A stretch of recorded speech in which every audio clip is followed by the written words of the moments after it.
Story की starting में हमें हमारा मेन कैरेक्टर दिखाया जाता है जिसका नाम रियोटो होता है। वो एक बहुत ही अच्छा टीम बेस्ड फाइटिंग गेम का प्लेयर होता है। वो एंड उसकी टीम अभी तक वर्ल्ड में टॉप 10 पर पहुंच चुके थे। वो बहुत ही कॉन्फिडेंट था और अपनी कंट्री का बेस्ट प्लेयर था और उसे अपने गेम में और भी आगे जाना था और फॉरेन अपोनेंट से कम्पीट करना था। जो गेम वो खेलता था वो ग्लोबली बहुत ही ज्यादा फेमस था। इस गेम में गन्स की जगह बॉम्ब्स का यूज किया जाता था और गेम की जो टेक्निकल एक्सपेक्ट थे वो भी बहुत ज्यादा अच्छे थे। वो पिछले 22 साल से अनएम्प्लॉयड था और गेम वर्ल्ड में वो अभी तक का बेस्ट प्लेयर था। इवन उसकी वहाँ पे एक गर्लफ्रेंड भी थी। वो अपने गेम वर्ल्ड में ही रहना चाहता था एंड रियलिटी में कभी भी वापस नहीं आना चाहता था। सडनली उसकी एक दिन आँख खुलती है और वो खुद को एक फॉरेस्ट में पाता है जहाँ पर वो पैराशूट से लटक रहा होता है। उसकी पूरी ही बॉडी में दर्द हो रहा होता है। वो जैसे तैसे करके खुद को पैराशूट से उतारता है, लेकिन वो यहाँ पे क्या कर रहा है वो उसे बिल्कुल भी याद नहीं आता है। तभी वो देखता है कि उसके सर में से भी खून निकल रहा है। फिर वो अपना फोन निकालता है लेकिन फोन में कोई भी नेटवर्क नहीं आ रहा था। इवन उसके हाथ में एक अजीब सा स्टोन भी था, लेकिन फिर भी उसे उसका बिल्कुल भी पेन नहीं हो रहा था। उसे लगता है कि शायद उसे एलियंस ने अबडक्ट कर लिया है, जिससे तो वो बहुत ही ज्यादा शक हो जाता है। तभी पीछे उसे एक बैग दिखता है जिसमें कुछ कपड़े और छोटी मोटी खाने की चीजें होती है, जिसमें से थोड़ा सा खाना निकाल के वो खा लेता है। फिर वो फॉरेस्ट से बाहर निकल के उसे एक्सप्लोर करने का डिसाइड करता है। जब वो आगे जाता है तो वहाँ पे उसे बहुत सारे इंसेक्ट मिलते हैं जिन्हें देख के तो वो डर जाता है और वहाँ से भागता है। जब वो फॉरेस्ट के बाहर निकलता है तो उसे दूर दूर तक ओशंस के सिवा और कुछ भी दिखाई नहीं दे रहा था, जिससे वो बहुत शॉक रह जाता है। लेकिन तभी उसे थोड़ा बहुत याद आता है। उसे याद आता है कि एक दिन उसकी मदर उसके घर आ गई थी जहाँ पर उन्होंने बताया था कि उसे कन्वीनियंस स्टोर में उन्होंने जॉब दिलवा दी है, जिसके बारे में रियोटो को बिल्कुल पता नहीं था, जिससे वो बहुत ही ज्यादा गुस्सा हो जाता है और अपनी मदर से झगड़ा करके वहाँ से चले जाता है। जब वो ग्रोसरी खरीद के बाहर जा रहा होता है तभी दो आदमी सूट पहन के उसके पास आते हैं। देन उसके बाद का उसे कुछ भी याद नहीं था। फिर वो वापस से बैठ के अपना खाना खा रहा होता है। तभी पास में एक और बैग था जो कि रियोटो का नहीं था। फिर भी क्यूरियस होके वो उस बैग को खोलता है जिसमें से एक ब्लॉक निकलता है। जब वो उसे देख रहा होता है तो ब्लॉक एक्टिवेट हो जाता है, जिससे डर के वो उस ब्लॉक को फेंक देता है। जैसे ही काउंटडाउन खत्म होती है वो ब्लॉक एक्सप्लोड हो जाता है। अब रियोटो को समझ में नहीं आ रहा था कि इस बैग में भला बॉम्ब्स क्या कर रहे हैं, जिससे वो उसे इग्नोर करके वहां से चले जाता है। तभी आगे जाके उसे एक पर्सन दिखाई देता है जिससे रियोतो उसे सिग्नल देने लगता है, लेकिन वो पर्सन एक बॉम्ब निकाल के रियोतो की तरफ ही फेंकता है और वो बॉम्ब एक्सप्लोड हो जाता है। रियोतो रियलाइज करता है कि वो कितने ही डेंजर में है और उसे समझ आता है कि ये सब कुछ जो हो रहा है वो गेम से काफी ही सिमिलर है, जिससे वो जल्दी से बॉम्ब वाला बैग लेता है एंड वहां से भाग जाता है। लेकिन वो पर्सन अभी भी रियोतो का पीछा कर रहा था। कुछ देर बाद रियोतो जाके रुक जाता है। उसे लगता है कि अब वो पर्सन उसका पीछा नहीं कर रहा है, लेकिन तभी कुछ और बॉम्ब आके रियोतो के ऊपर गिरते हैं। अब उसके पास कोई और चॉइस नहीं थी। वो भी फाइट बैक करने का डिसाइड करता है और एक बॉम्ब लेके उसकी तरफ फेंकता है, लेकिन बॉम्ब एक्सप्लोड नहीं होता है। तभी उसे एक्टिवेशन प्रोसेस याद आती है, जिससे रियोतो दूसरा बॉम्ब निकालता है एंड एक्टिवेट करके उसे अपने चेजर के पास फेंकता है। लेकिन बॉम्ब अच्छे से एक्सप्लोड नहीं होता है क्योंकि रियोतो को अभी तक इंस्ट्रक्शन सही से पता नहीं थी और इस चीज के बारे में चेजर को भी पता चल जाता है, जिससे डर के रियोता फिर से भागने लगता है। और लेकिन रियोता के हाथ में जो स्टोन था उससे उसे फील होता है कि उसके पीछे जो पर्सन पड़ा है वो अभी भी कहीं पास में ही है। रियोता समझ जाता है कि ये स्टोन एक रेडार की तरह है और उसे समझ में आता है कि वो हमेशा छुप के नहीं रह सकता है, इसलिए वो एक बॉम्ब निकालता है। लेकिन उसे रियलाइज होता है कि ये टाइम टाइप है, जबकि जो पर्सन उस पर हमला कर रहा है उसका बॉम्ब तुरंत ही एक्सप्लोड हो जाता है, जिससे रियोता को समझ आ जाता है कि अब उसे क्या करना है। रियोता को समझ आता है कि ये सब गेम की तरह ही है, जिससे वो खुद को रियश्योर करता है कि अगर वो टॉप 10 प्लेयर है वर्ल्ड में तो वो यहाँ पे सबसे बेस्ट होगा। जब रियोता को रियलाइज होता है कि उसका अटैकर उसे नहीं देख सकता है तो अटैकर उसे धमकी देता है और कहता है कि वो हर जगह बॉम्ब फेंकेगा, जिससे रियोता कहीं भी छुप जाए वो बच नहीं पाएगा। अब रियोता अपने अटैकर से बचने के लिए पानी में कूद जाता है और पानी के अंदर ही छुप जाता है। अटैकर बाहर खड़े होकर वेट करता है कि रियोता जब पानी से बाहर आएगा तब वो उसके ऊपर बॉम्ब फेंक के उस पर अटैक करेगा। लेकिन हम देखते हैं कि रियोता ने अटैकर के पैर के नीचे ही एक बॉम्ब को रखा है और अटैकर कुछ समझ पाए उसके पहले ही बॉम्ब एक्सप्लोड हो जाता है। तभी रियोता को पानी के अंदर भी अटैकर की बॉडी दिखाई देने लगती है, जिससे तो वो बहुत ही ज्यादा डिस्गस्टेड फील करता है एंड बाहर निकल के रोने लगता है और खुद को रियश्योर करता है कि ये सब उसने सेल्फ डिफेंस के लिए किया है।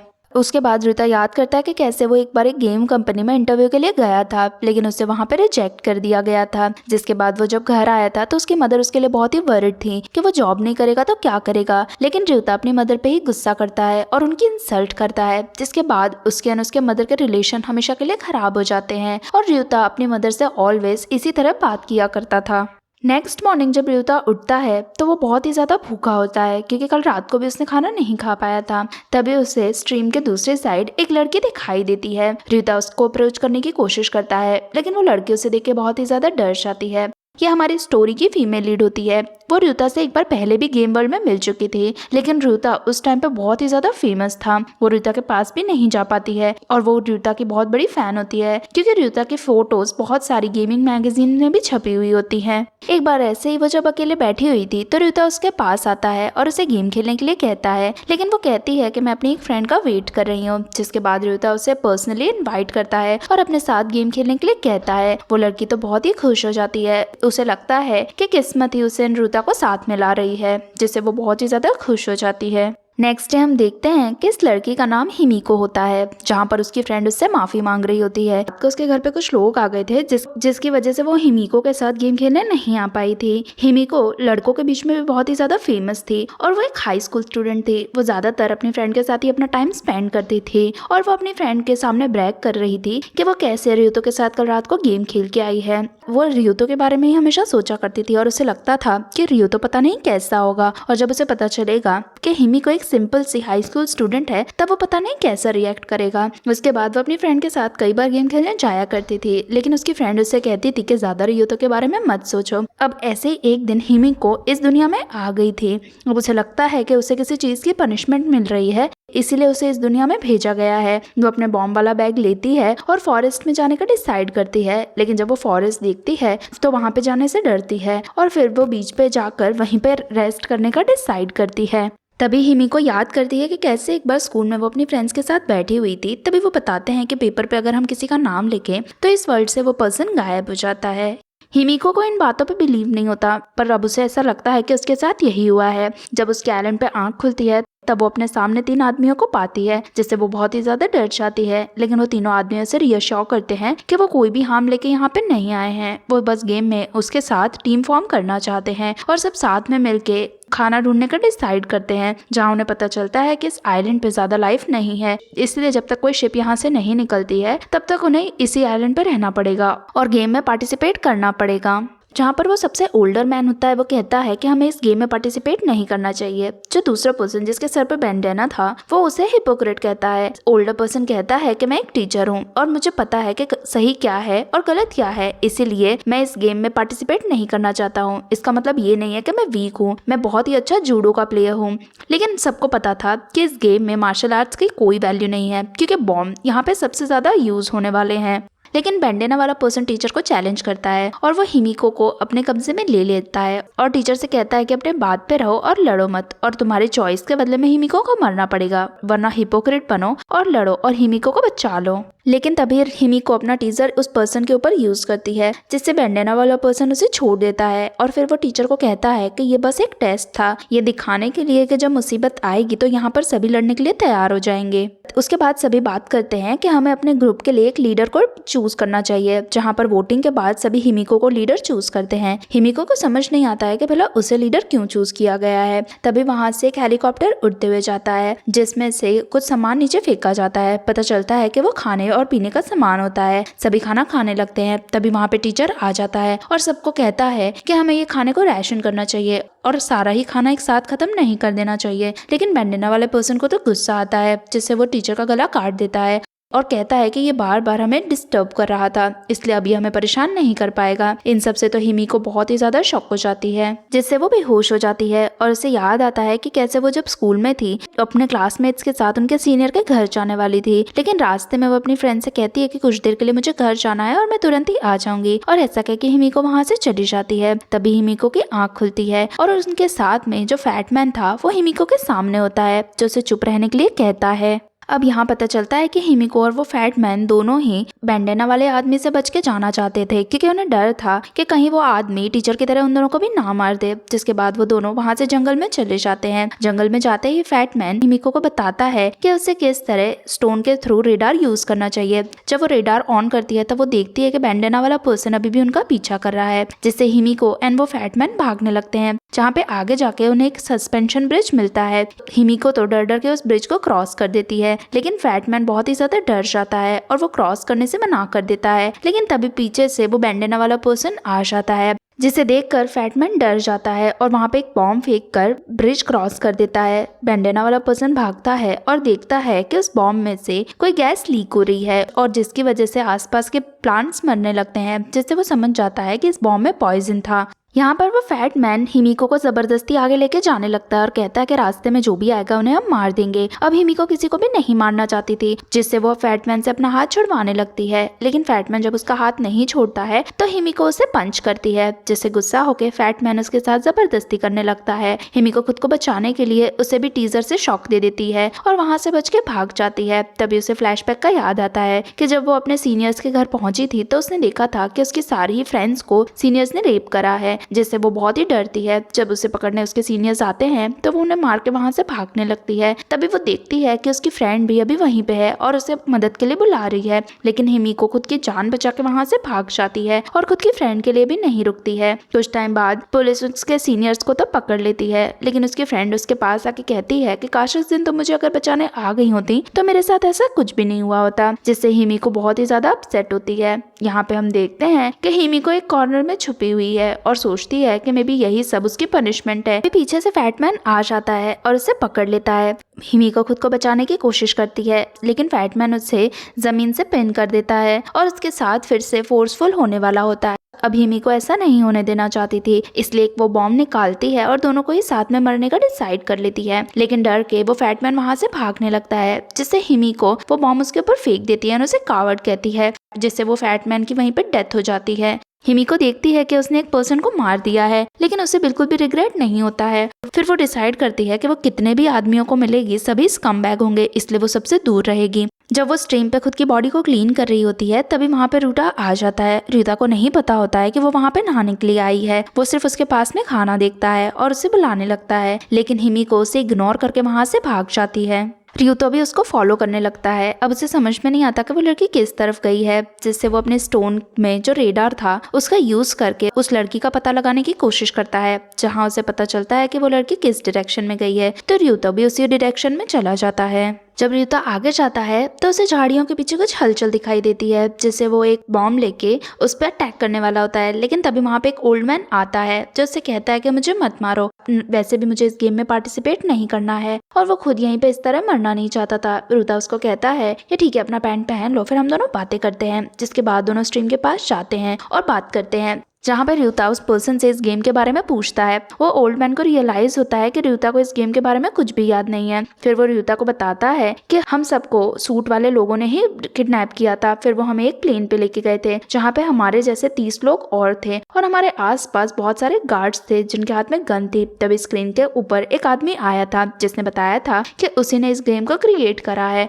और उसने ही हम सबको यहाँ पे ट्रैप किया है। फिर वो हम सबको इस आइलैंड पे ले आया और उसने बताया कि हम सबको यहाँ पे ये गेम खेलना पड़ेगा और जो भी गेम नहीं खेलेगा उसे इलेक्ट्रीट्यूट करके मार दिया जाएगा। और उसने बताया कि इस आइलैंड पे कोई भी फूड एंड वाटर नहीं होगा और जो भी पर्सन इस गेम से बाहर निकलना चाहता है उन्हें लड़ना होगा और उसके लिए उन्हें ग्रेनेड्स दिए गए हैं और हर पर्सन को 8 टाइप के ग्रेनेड दिए गए हैं और किसी को भी नहीं पता कि उनके पास किस तरह के ग्रेनेड्स है और उन्हें किस तरह यूज करना है। और जिन्हें भी इस गेम से बाहर निकलना है उन्हें चिप्स कलेक्ट करनी होगी जो कि उनके हाथ में लगी हैं और उन्हें ऐसी टोटल 8 चिप्स कलेक्ट करनी होगी और इन चिप्स को तभी कलेक्ट किया जा सकता है जब वो पर्सन मर जाता है। यहाँ पर हम देखते हैं कि रियुतो को इस गेम के रूल्स अच्छे नहीं लगते हैं, जिससे वो पर्सन को प्रोटेस्ट करता है और कहता है कि हमें इस तरह के गेम्स नहीं खेलने चाहिए। और रियुतो को पता था कि जो स्क्रीन पे पर्सन है वो कौन है, जिसके बाद रियुतो को इलेक्ट्रोक्यूट किया जाता है और उसके सर पे मारा जाता है और उसे फोर्सफुली पैराशूट पहनाया जाता है।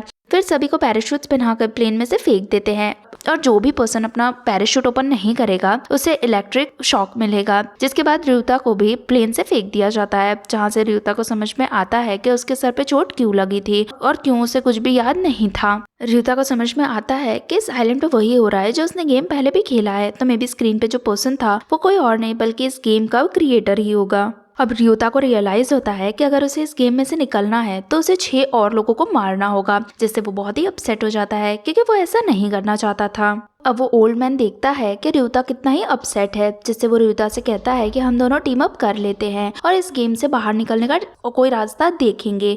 लेकिन रियुता उसके साथ टीम अप नहीं करना चाहता था क्योंकि उसे लगता है कि अगर वो टीम अप करेंगे तो उन्हें टोटल 14 लोगों को मारना होगा। लेकिन वो पर्सन कहता है कि मैं किसी को भी मारना नहीं चाहता हूँ और मैं गेम से निकलने के लिए कोई दूसरा रास्ता ढूंढूंगा। लेकिन रियुता अभी भी उसके साथ टीम अप करने के लिए तैयार नहीं था, वो उस पर्सन को लेकर थोड़ा सा हेजिटेंट था, जिससे वो ओल्ड मैन को कहता है कि ठीक है मैं तुम्हारे साथ टीम अप करने के लिए तैयार हूँ, लेकिन बदले में तुम्हें मुझे अपने बॉम्ब सिखाने पड़ेंगे। लेकिन वो पर्सन मना करता है और कहता है कि अभी हम दोनों एक दूसरे को ट्रस्ट नहीं कर सकते हैं, तो मैं तुम्हें अपने बॉम्ब कैसे दिखाऊं, मुझे ही अपने सीक्रेट वेपन छुपा के रखने होंगे ताकि अगर कभी तुमने मुझे बिट्रे किया तो मुझे पता है कि मुझे क्या करना होगा। जिससे रियुता रियलाइज करता है कि यह आदमी बेवकूफ नहीं है बल्कि ये बहुत ही स्मार्ट है और बहुत ही कॉन्फिडेंट है, इसलिए वो उसे बिट्रे नहीं करेगा। जिसके बाद दोनों ही अपने डाउट्स एंड मिसअंडरस्टैंडिंग को साइड में रखते हैं और दोनों एक दूसरे को खुद से इंट्रोड्यूस करवाते हैं। उस ओल्ड मैन का नाम तारा होता है। रियुता को उससे बात करने से समझ में आता है कि वो पर्सन दिल का बहुत ही अच्छा है और पता नहीं उसे यहाँ पे क्यों लाया गया है। तभी उन दोनों को वहाँ से बहुत ही तेज आवाज सुनाई देती है, जिसके बाद वो उसे चेक करने के लिए आगे जाते हैं। जब वो देखते हैं तो उन्हें पता चलता है कि ये प्लेन की आवाज है, जहाँ पे दोनों को रियलाइज होता है कि प्लेन ने फूड फेंका है, जिससे दोनों ही फूड के पास जाते हैं। लेकिन तभी वहाँ पे उन्हें एक लड़की आते हुए दिखाई देती है। जैसे ही वो फूड सप्लाईज के पास जाती है वहाँ पे एक बॉम्ब एक्सप्लोड हो जाता है, जिससे दोनों शॉक हो जाते हैं। पीछे से एक आदमी आता है जो सारे ही फूड सप्लाईज ले लेता है एंड बॉम्ब भी कलेक्ट करता है और उस लड़की के हाथ में जो चिप थी उसे भी ले लेता है एंड वहाँ से चले जाता है। रियुता को समझ में आ जाता है कि वो पर्सन में भी पहले से ही यहाँ पे मौजूद था और उसने ये ट्रैप पहले से ही लगा के रखा था, क्योंकि उस पर्सन को पता था कि जब फूड गिरेगा तो लोग उसे लेने के लिए जरूर आएंगे। रियुता तो बहुत ही ज्यादा अपसेट होता है, उसे समझ में नहीं आता है कि लोग इतना इजीली एक दूसरे को कैसे मार सकते हैं और वो बहुत ही ज्यादा अपसेट हो जाता है। तभी वहाँ पे अंकल तारा भी आ जाते हैं जो रियुता को सॉरी कहते हैं कि वो खाना लेके नहीं आ पाए। तभी वहाँ पे उन्हें उस लड़की की बॉडी दिखाई देती है, जिससे वो बहुत ही शॉक हो जाते हैं। रियुता बताता है कि पहले से ही यहाँ पे किसी ने ट्रैप सेट करके रखा था एंड बॉम्ब लगा के रखा था। अंकल तारा रियलाइज करते हैं कि मे बी अगर वो पहले गए होते तो उन्हीं की डेथ हो गई होती। उसके बाद दोनों ही पास में एक और फूड बास्केट देखते हैं, जिससे अंकल तारा वहाँ पे जाने का डिसाइड करते हैं। रियुता उन्हें मना करता है और कहता है कि मे बी हमें खाना लेने नहीं जाना चाहिए, हमारी लाइफ को उससे बहुत ही डेंजर है। लेकिन अंकल तारा उसे इनकरेज करते हैं और कहते हैं कि हमें खाना खाए बिना नहीं रहना चाहिए और कहते हैं कि जो भी होगा देख लिया जाएगा और हमें इतनी जल्दी गिव अप भी नहीं करना चाहिए। जिसके बाद दोनों खाना लेने के लिए माउंटेन से नीचे उतरते हैं। तभी हम रियल वर्ल्ड में एक कीरा नाम के लड़के को देखते हैं जिसे पुलिस ने अरेस्ट किया होता है। पुलिस लॉयर को बताती है कि ये लड़का दिखने में भले ही क्यूट है, लेकिन इसके फादर इसे बहुत ही अब्यूज करते थे, जिसकी वजह से ये घर से भाग गया था और इसके बाद इसने बहुत सारी चोरी करी और साथ ही में इसने कई लोगों को मारा है एंड लड़कियों का रेप भी किया है, जिसकी वजह से इसे पुलिस ने अरेस्ट किया है। लॉयर कहता है कि इस लड़के को हम मेंटली इल बताकर जेल जाने से रोक सकते हैं और अगर मैं ऐसा कर दूंगा तो मेरी रेपुटेशन तो और भी ज्यादा बढ़ जाएगी। ये सब सुनकर वो लड़का तो बहुत ही खुश हो जाता है एंड स्माइल करता है, जिससे पुलिस को तो बहुत ही डिस्गस्टिंग फील होता है। अब गेम वर्ल्ड में भी उस लॉयर और उस लड़के कीरा को डाल दिया जाता है, जहाँ पर कीरा अपने फन के लिए फ्रॉग्स को मार रहा होता है, जो देख के वो लॉयर तो बहुत ही ज्यादा घबरा जाता है।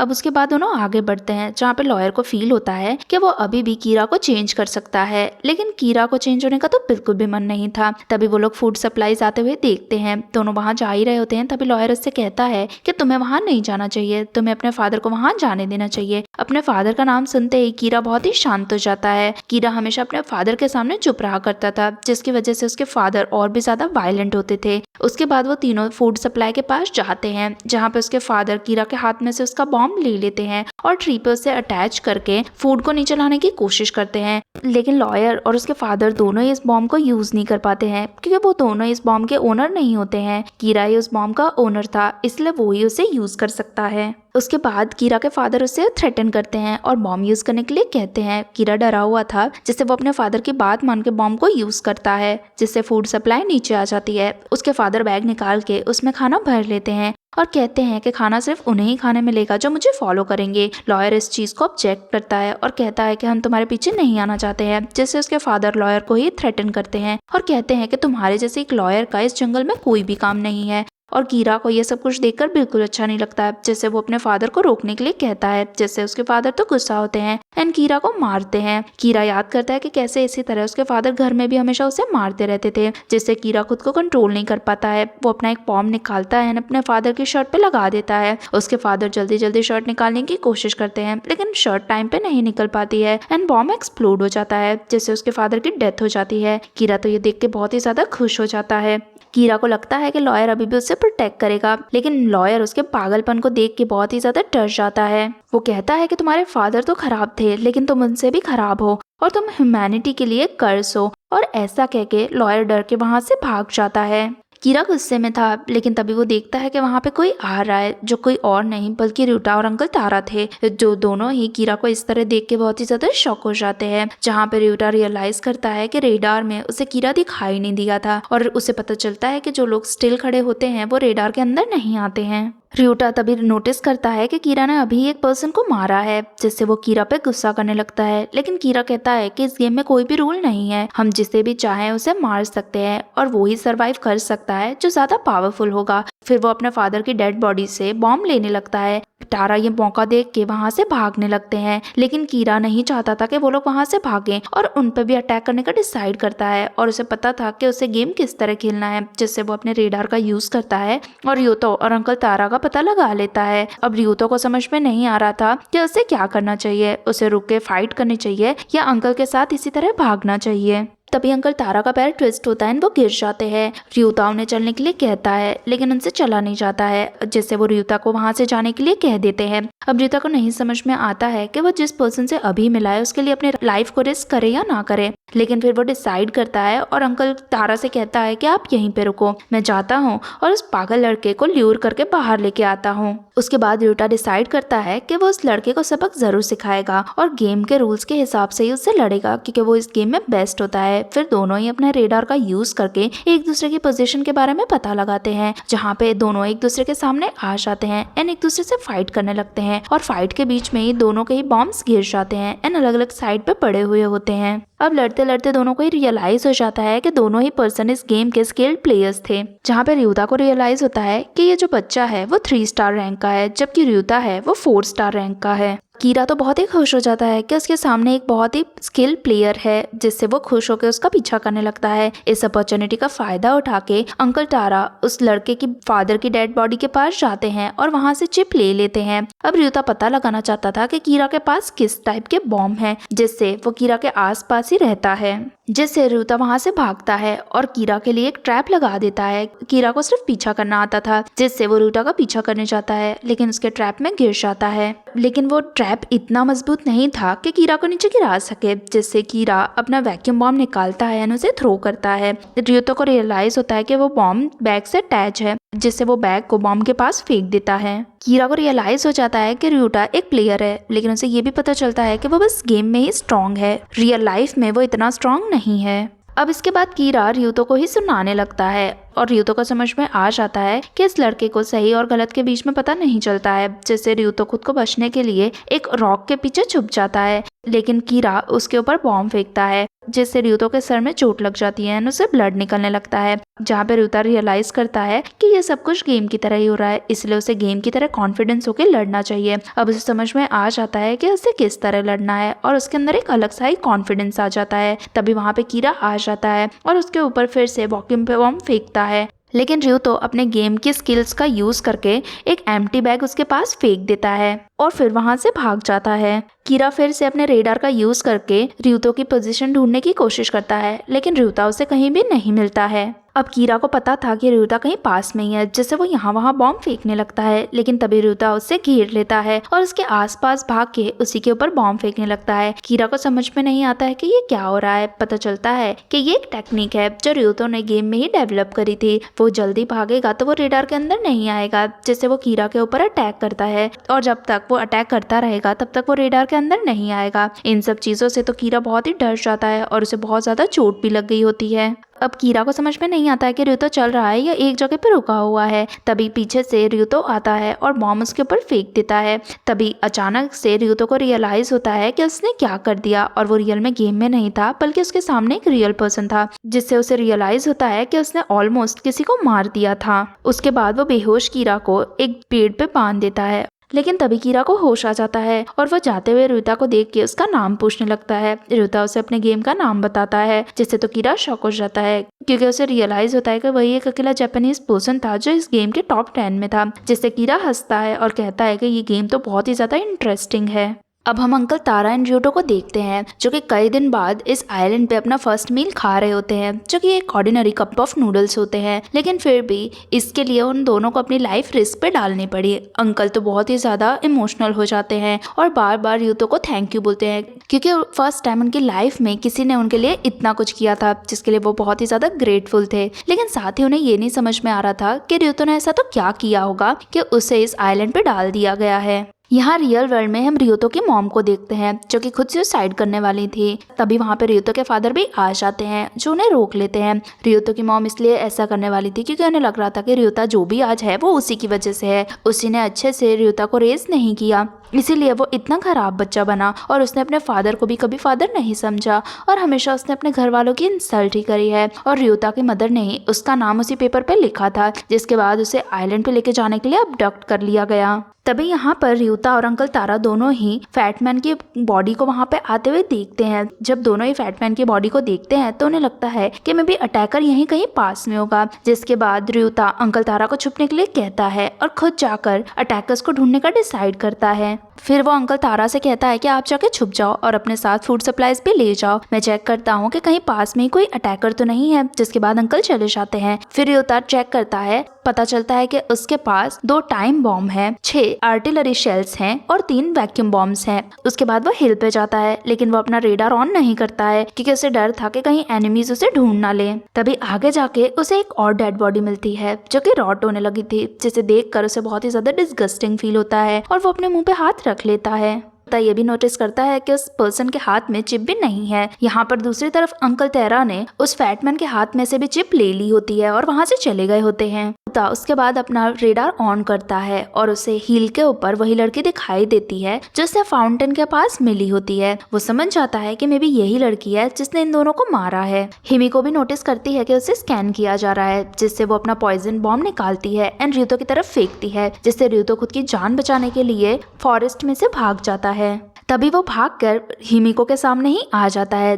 तभी वो देखता है कि हिमिको के पास में टोटल 4 बैग हैं, तो अगर दोनों की लड़ाई हुई तो मे बी वो ये लड़ाई हार जाएगा। जिसके बाद रियोता उसे कहता है कि हम दोनों को आपस में लड़ने की जरूरत नहीं है और वो सरेंडर करने के लिए अग्री होता है, जिससे हिमिको भी अपना बॉम्ब नीचे करती है। लेकिन उसे अपने पास रियोता आते हुए दिखाई देता है, जिससे डर के वो रियोता के ऊपर बॉम्ब फेंक देती है। उसे लगता है कि रियोता उसे अटैक करने वाला था। यहाँ पे रियोता भी सर्वाइव कर जाता है और वो डिसाइड करता है कि वो हिमिको के साथ लड़ाई करेगा। फिर वो फुल चार्ज के साथ हिमिको पे अटैक करने के लिए आता है, लेकिन हिमिको अपना टेजर निकालती है और उस पे अटैक करने वाली होती है, जिससे रियोतो उसे डॉज कर देता है। रियोतो फिर से उसके साथ नेगोशिएट करने का ट्राई करता है, लेकिन वो उसके पास आती है और उसे इलेक्ट्रोक्यूट करने ही वाली होती है, लेकिन रियोतो पैनिक करता है एंड उसे किक करता है, जिससे गलती से हिमिको खुद को ही इलेक्ट्रोक्यूट कर लेती है और बेहोश हो जाती है। अब उसे बेहोश पाकर रियोतो उसके सारे ही बॉम्ब्स ले लेता है और वो देखता है कि वो अभी भी बेहोश पड़ी है, जहाँ पर उसे समझ में नहीं आता कि ये लड़की यहाँ क्या कर रही है। लेकिन उसे देख के इतना पता चलता है कि मे बी वो फैटमैन जिसकी बॉडी उसे मिली थी वो उसे हिमिको ने ही मारा होगा।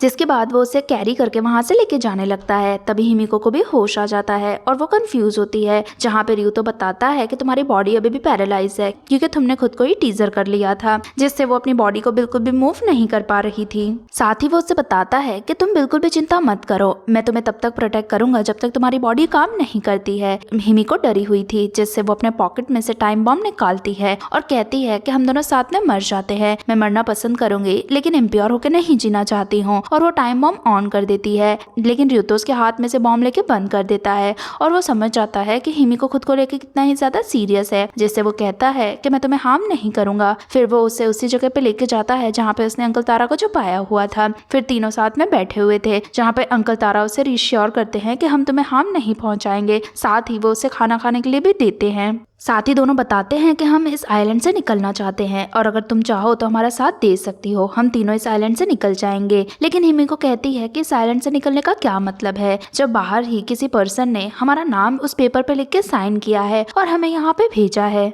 और मेरे फ्रेंड्स ने ही मेरा नाम लिखा होगा क्योंकि मैंने उनकी हेल्प नहीं करी थी। अंकल तारा रियलाइज करते हैं कि उनके घर में तो किसी ने भी उनका नाम नहीं लिखा होगा, जरूर उनका नाम उनके किसी कस्टमर ने लिखा होगा जिनकी हाल ही में उनसे लड़ाई हुई है। रियो तो समझ जाता है कि यहाँ पर जो भी पर्सन आए हैं उनका नाम किसी न किसी ने लिखा है जिसकी उनके साथ लड़ाई हुई है, तभी उन्हें फोर्सफुली इस आइलैंड पे भेजा गया है। यहाँ पर रियोता रियलाइज भी कर लेता है कि उसकी मदर ने ही उसका नाम लिखा होगा और उसे इस आइलैंड पे भेजा होगा, जिससे वो बहुत ही ज्यादा शॉक हो जाता है। लेकिन तभी तीनों को फॉरेस्ट में से एक आवाज सुनाई देती है जो उन्हीं की तरफ आ रही होती है। रियोता अपना रेडार ऑन करता है लेकिन वो किसी को भी डिटेक्ट नहीं कर पाता है, जिसके बाद अंकल तारा अपनी फ्लैश लाइट लेते हैं और फॉरेस्ट की तरफ दिखाते हैं जहाँ पर उन्हें कई सारी आंखें दिखाई देती हैं, जिससे वो सभी बहुत ही डर जाते हैं। तीनों वहाँ से भागने का डिसाइड करते हैं, लेकिन हिमिको अभी भी टीजर के इफेक्ट में थी और वो सही से भाग नहीं पाती है। तभी वो देखते हैं कि उनके पीछे बहुत ही जायंट लिजर्ड पड़ी हुई है, जिससे तो हिमिको बहुत ही डर जाती है। फिर रियोता हिमिको को अंकल तारा के पास भेजता है और वहां जाने के लिए कहता है जहाँ पे उनकी सारी ही फूड सप्लाई है।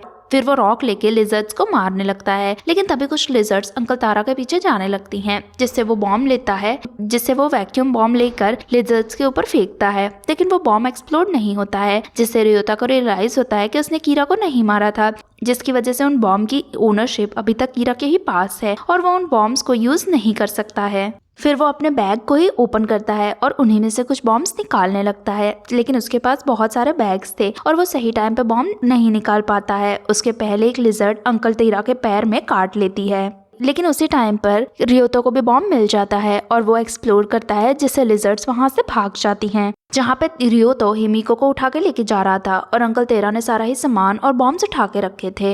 अंकल तारा रियोतो की तारीफ करते हैं और कहते हैं कि तुम बहुत ही ब्रेव हो, इसलिए बार बार तुम सबको बचाते हो। तुम चाहते तो मुझे और हिमिको को वहीं पे छोड़ के जा सकते थे, लेकिन तुम हमारी मदद करने आ गए। जब भी तुम दूसरों की मदद करने जाते हो तब मैं बहुत ही ज्यादा डर जाता हूँ। मुझे लगता है कि कभी तुम वापस नहीं आए तो क्या होगा, और तुम्हें ज्यादा ही लोगों की हेल्प करने की जरूरत नहीं है, तुम्हें थोड़ा बहुत खुद के बारे में भी सोचना चाहिए। जिससे रियोतो कुछ भी नहीं कहता। अंकल तारा कहते हैं कि मे बी मैं इस आइलैंड पे अकेला सर्वाइव नहीं कर पाऊंगा। मे बी मैं मेरी फैमिली के साथ अच्छा था, लेकिन मैं जहाँ पे जॉब करता था वहाँ पे मैंने लोगों के साथ अच्छा ट्रीट नहीं करा और मैंने शायद वहाँ पे बहुत ही एनिमीज बनाए हैं और उनमें से ही किसी एक ने मेरा नाम उस पेपर पर लिख दिया और मैं यहाँ पे आ गया हूँ। तभी अचानक से एक लिजर्ड आती है और अंकल तारा के ऊपर अटैक कर देती है, जिससे रियोतो उन्हें बचा नहीं पाता है क्योंकि सारे ही बॉम्ब अंकल तारा के पास होते हैं। रियोतो हिमिको को लेके थोड़ा सा साइड में जाता है, जहाँ पर वो अपने रेडार से अंकल तारा को ढूंढने की कोशिश करता है, लेकिन रेडार में अंकल तारा उसे कहीं भी दिखाई नहीं देते हैं, जिससे वो समझता है कि अंकल तारा में भी स्टिल होके खड़े हैं और सारे फूड एंड बॉम्ब भी उन्हीं के पास है और उन्होंने जानबूझ के ऐसा किया है, जिससे वो अपसेट हो रहा था। तभी वहाँ पे एक लिजर्ड आके उन पे अटैक करने वाली होती है। अब उसके पास बॉम्ब भी नहीं होते हैं लिजर्ड से लड़ने के लिए, और इसी के साथ ही एपिसोड यहीं पे खत्म हो जाता है। नेक्स्ट पार्ट देखने के लिए चैनल सब्सक्राइब करना ना भूलें।